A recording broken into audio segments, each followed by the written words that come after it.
Allô. Okay. Bonjour à tous. Merci de nous avoir rejoints pour ce speech donc, sur le transfert de compétences. Alors, pour l'instant, ça ne doit pas trop vous évoquer grand-chose, mais on va vous expliquer ça dans un instant. Du coup, donc, je suis Louise Caron. Je travaille à la direction Deep Tech de BPI France, où l'on opère le plan Deep Tech, dont je vais vous parler dans un instant. Et je suis responsable donc, de toutes les activités qui touchent aux startups. Donc, une communauté de startups qui s'appelle les Deep Tech, le fameux petit logo qui est ici. Donc, si vous êtes une startup Deep Tech, que vous n'en faites pas partie, je serais ravie de m'entretenir avec vous. Et je m'occupe également de tous les sujets de communication et de visibilité. Donc, on a un site lesdeeptech.fr où vous pouvez trouver tout un tas de ressources utiles pour monter votre boîte, la développer et en prendre plus sur le secteur. Alors, juste petit mot et comme ça, après, je te laisse la parole, Jean-Philippe. Sur donc, le plan Deep Tech, c'est un plan qui a été lancé en 2019 par le gouvernement, qui est opéré par BPI France. Il y a 3 objectifs. Donc, accroître le nombre de startups Deep Tech, objectif à 500 créations annuelles à horizon 2030, faire en sorte que ces startups se développent mieux et que les écosystèmes d'accompagnement se structurent. Donc là, on a eu récemment une nouvelle enveloppe, donc le plan passe à 5,5 milliards. Les objectifs sont réaffirmés. Et en fait, ce que l'on attend, c'est qu'il y ait donc 100 sites industriels qui soient créés par an et qu'il y ait 10 licornes Deep Tech donc qui soient référencés. Et donc, pour que ces sites industriels se créent, on a notamment besoin de compétences de pointe et c'est ce dont on va parler aujourd'hui. Et Jean-Philippe, c'est à toi. Vous m'entendez? Super. Bonjour à tous, je suis Jean-Philippe Thierry, directeur innovation et industrie du futur de France Industrie, France Industrie étant l'organisation représentative de l'industrie en France. Et on est venu avec Louise vous parler du dispositif de transfert de compétences qu'on a mis sur pied en partenariat entre BPI France et France Industrie. Je crois que c'est la slide suivante.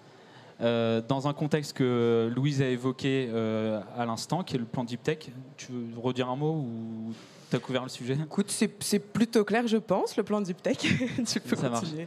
Et donc, dans le cadre du partenariat que nous avons signé et annoncé entre France Industrie et BPI France, c'était en 2021, le 1er avril, c'était pas une blague, 2021, à l'occasion du lancement de Tech in Fab, donc du rapprochement entre la tech et la fab, donc le coq rouge et le coq bleu. L'idée, c'était vraiment de réunir ces deux univers, à la fois les offreurs de solutions pour la transformation de l'industrie et l'industrie plus traditionnelle, tout le tissu traditionnel de l'industrie française. Et donc, on avait fait cette annonce en présence d'Agnès Pannier-Runacher, notre ancienne ministre de l'Industrie, et de Cédric O, le ministre du Numérique. Donc voilà, c'était vraiment le coq rouge et le coq bleu qui se réunissaient à cette occasion.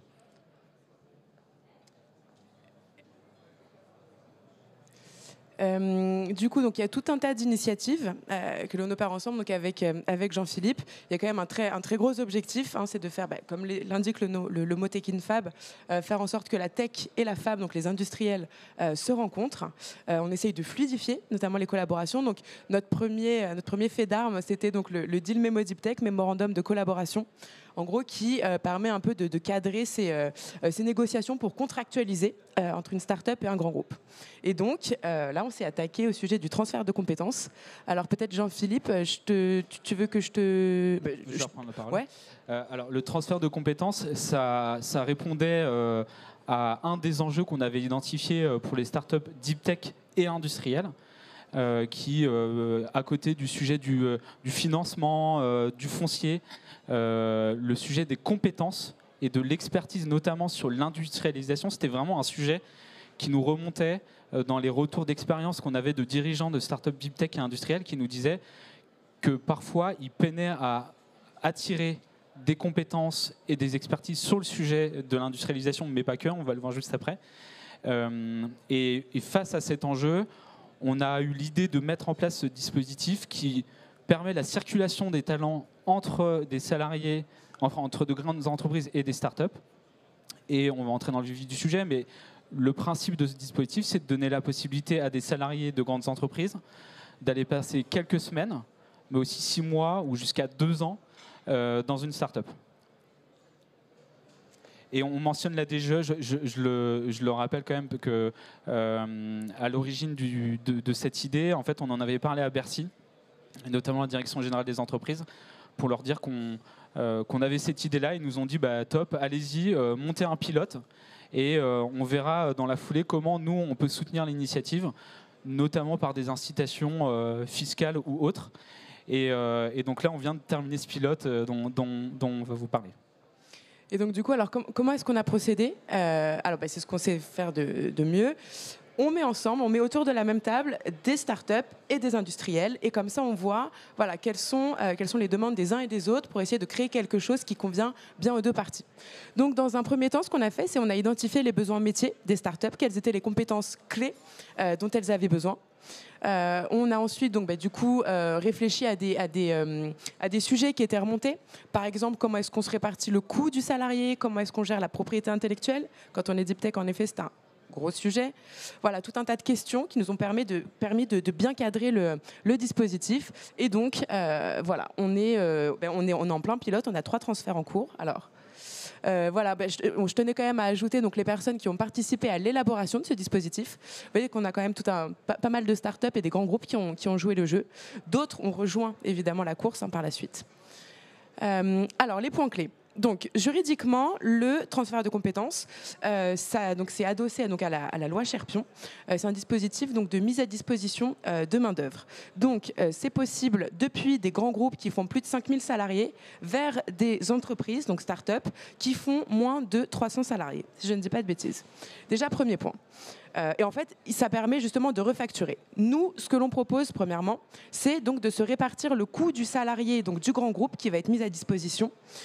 Donc ce salarié et sa charge va être répartie à 50-50 pour la start-up, ce qui est plutôt intéressant pour la start-up. On va dire, entre guillemets, ça lui permet de se payer un cadre à moindre coût, même si c'est quand même un coût qu'il faut anticiper. Il y a quand même pas mal de sujets de trésorerie.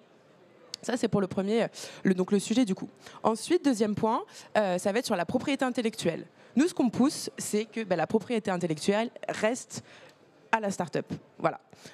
Sinon, y a plus. C'est ce qui fait une start-up deep tech, ça paye, donc on ne peut pas ne pas lui laisser.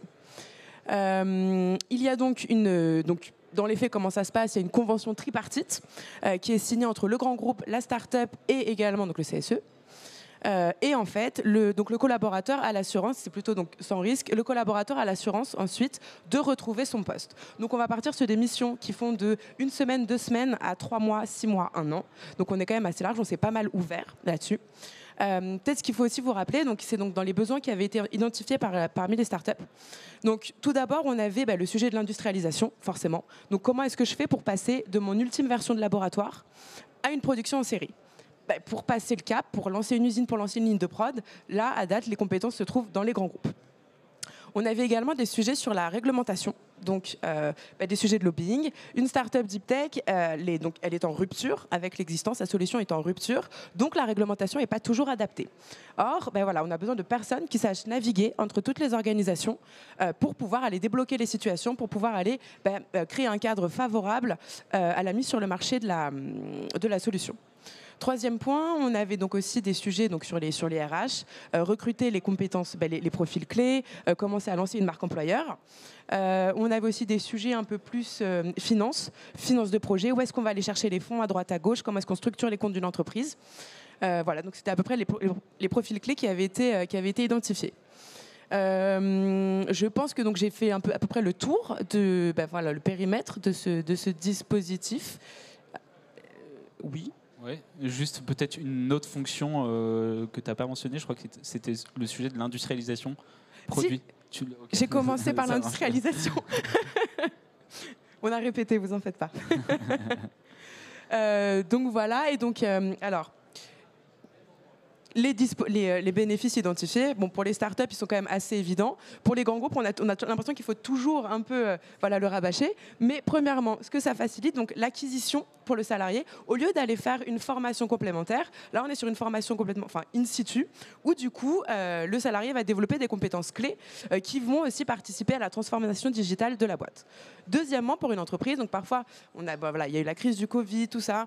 Bon, les entreprises sont un peu en difficulté. Il y a des salariés qui se trouvent peut-être un petit peu à bout de souffle, manque d'oxygène. Et en fait, pouvoir aller bénéficier d'une expérience start-up, s'aérer, toucher à des choses extrêmement diverses et très différentes de ce qu'ils ont l'habitude de faire, ça permet justement de travailler la marque employeur du grand groupe et de peut-être mieux retenir ses talents. Ensuite, donc ça permet fidéliser le salarié, et également, point important, ce qui nous tient particulièrement à cœur avec Jean-Philippe, ça va être de consolider un lien en fait avec les grands groupes, parce qu'en fait, ça permet également de mieux se comprendre l'un et l'autre. On sait toujours que le sujet des collaborations peut être toujours un petit peu épineux, les demandes ne se connaissent pas, il y a des cycles différents. Là, avec un vie ma vie, comme ce que l'on propose, ça permet justement de fluidifier un petit peu tout ça. Et bon, pour les startups, évidemment, on a tout ce qui est l'expertise, avoir peut-être ensuite un point de contact qui permettra de naviguer parmi donc, toutes les entrailles du grand groupe, on dirait. Et ce qui était intéressant de voir quand on a travaillé à la construction du dispositif, c'est que dans les grandes entreprises, en tout cas on faisait venir des directeurs des ressources humaines ou directrices des ressources humaines de ces grandes entreprises, ce qui est intéressant de voir, c'est que l'approche était pas forcément la même. Certains le voyaient comme une possibilité de valoriser des profils fin de carrière, donc vers une période pré-retraite, on va dire. Et d'autres le voyaient plutôt comme un parcours jeune talent, plutôt que d'envoyer un jeune trentenaire, quarantenaire faire un MBA. Voilà, c'était une alternative intéressante, en tout cas perçue par les directions des ressources humaines des grandes entreprises qui ont participé. Et d'ailleurs, là, donc, dans les points d'amélioration du dispositif, d'amélioration, on continue de le développer forcément, on se pose la question donc, de rendre cette mobilité en quelque sorte certifiante. Donc on est en train de, on va réfléchir, notamment par exemple avec PSL ou des écoles, voir comment est-ce que ce transfert de compétences pourrait devenir certifiant, et du coup encouragerait d'autant plus les grands groupes à libérer leurs ressources de manière ponctuelle pour aller donc se former in situ. Écoutez, donc voilà, à date, où est-ce qu'on en est ? Il y a le pilote qui court, justement. On a même 3 transferts, si je dis pas de bêtises. Là, il y en avait que 2 à l'époque où on avait fait la slide. Donc, on a déjà une ressource de chez Safran qui a rejoint une start-up qui s'appelle Turbotech. On a également quelqu'un de chez Schneider Electric qui a rejoint une start-up grenobloise qui s'appelle Diamfab, qui fait des diamants semi-conducteurs. Et donc là, on a un placement en cours. On peut le dire ? Le troisième ? Je suis pas sûr. Non, ok, on ne le dira pas alors. Un salarié d'une grande entreprise de l'électronique, pour ne pas la nommer, qui va rejoindre une start-up qui fabrique des dirigeables. Je ne les ai pas nommés, mais... Écoutez, si vous connaissez la Deep Tech, vous savez de quoi on parle. Et il y a un placement donc, qui n'a pas abouti côté Sanofi, pour des raisons de rémunération capée. Donc, mais le process était bien entamé, il y avait de l'intérêt. Donc voilà, ce que je vous disais également, c'est qu'on a ouvert le dispositif parce qu'on comprenait, on avait un peu du mal à amorcer la pompe, que les placements long terme, forcément, ça peut un peu effrayer. Le directeur, par exemple, le directeur de l'employé se dit, je vais libérer ma ressource, elle ne sera pas remplacée, je continue de le payer. 3 mois, 6 mois, 1 an, c'est peut-être un petit peu trop. Donc du coup, on a ouvert à des missions qui sont plus courtes et où du coup, donc, ça peut être vraiment sur tout un tas de missions, donc responsable partenariat, du support produit, de la conception, responsable installation. Enfin voilà, il y a tout un tas d'offres qui sont disponibles, qui sont plus ponctuelles. Ça peut durer 1 semaine, ça peut être aussi implémenter un CRM. Enfin, tout le monde, on s'en rend peut-être pas compte. Moi, toi aussi, également Jean-Philippe, on pourrait le faire. Enfin voilà, aller faire bénéficier de nos compétences une start-up qui est en train de se développer et ce qui lui permettrait d'éviter quelques écueils et d'aller un peu plus vite sur la voie de l'industrialisation. Côté témoignage, donc on vous en parlait. Donc côté Safran, je vous laisse lire les verbatim. Gauthier également, donc qu'on connaît bien, qui fait partie de la communauté les Deep Tech. Alors ensuite, donc pour vous relater un petit peu tout ce qu'ils ont pu nous raconter, c'est donc déjà premièrement, Jean-Philippe l'évoquait. Les startups ont de très gros problèmes pour recruter des compétences de pointe. C'est vrai que la startup, ça peut être forcément, comme son nom l'indique, c'est quelque chose d'assez risqué, là où un grand groupe va offrir un petit peu plus de sécurité, ce qu'on comprend complètement. Et quand on est start-up, donc, on arrive à avoir des profils qui sont intéressés. Cependant, on a quand même énormément de start-up. Il y a une espèce de compétition entre les start-up, donc c'est d'autant plus compliqué. Ce que nous disaient donc, les personnes qui se sont prêtées donc, au dispositif, c'est que, donc, en plus, un dispositif chapeauté par BPI France et France Industrie, ça donne quand même, c'est créateur de confiance, et en plus, ça permet d'accéder à un vivier de talents relativement qualifié.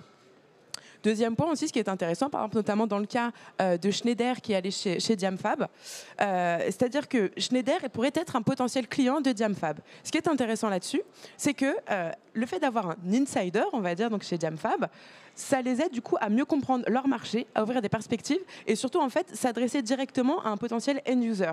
Quand on est deep tech, on a tendance à parler de sa techno qui est très belle, très complexe, sauf que c'est pas ça qui vend, c'est pas ça que les grands groupes ou les industriels ont envie d'entendre. Certes, la beauté de la technologie, on est tout à fait pour, mais voilà, qu'est-ce que ça rapporte, comment on l'utilise, sont des grosses questions. Et donc le fait d'avoir une personne plus qui vient d'un grand groupe, qui vient travailler dans la startup, permet du coup d'adopter de bons éléments de langage, peut-être de voir aussi le développement de sa startup autrement. Donc il y avait ce point-là que je souhaitais vous partager et c'est à peu près tout. On a un site, transfertdecompétences.com, voilà, plutôt transparent, là où vous pouvez retrouver du coup les points clés du dispositif, les missions qui sont disponibles. Si vous êtes un industriel, que vous êtes intéressé, vous voulez envoyer peut-être vos jeunes talents se former en start-up et revenir avec tout un tas de compétences, n'hésitez pas, vous pouvez donc postuler en ligne. Et dans les next... Vas-y. Et si vous êtes une start-up aussi et vous êtes intéressé par le dispositif, vous pouvez publier des offres sur le site. On n'a plus le temps d'entrer dans le détail, mais en l'occurrence, voilà, le site est accessible à la fois aux salariés des grandes entreprises qui veulent se renseigner sur le dispositif, aux directions des ressources humaines des grandes entreprises qui veulent implémenter le dispositif dans leur solution RH et aux startups qui veulent publier des fiches de poste. Complètement, comme ça, voilà, on renouvelle un peu tout notre stock d'offres. Voilà, donc n'hésitez pas. Si vous avez peut-être des questions, voilà, le prochain rendez-vous, c'est le 18 avril. On fait un gros événement de matching où les startups vont venir pitcher leurs propositions. Les grands groupes sont censés venir donc avec des talents qui sont prêts à se prêter à l'exercice. Et l'idée, c'est de faire un grand matching au hub, donc dans nos locaux chez BPI France. Voilà pour nous. Est-ce que vous avez peut-être des questions? Est-ce que vous êtes intéressé? Est-ce que vous êtes un industriel? Vous voulez nous envoyer quelqu'un? C'est à vous. Ok, c'était très clair. Très bien. On vous laisse là. Merci beaucoup. Merci pour votre attention.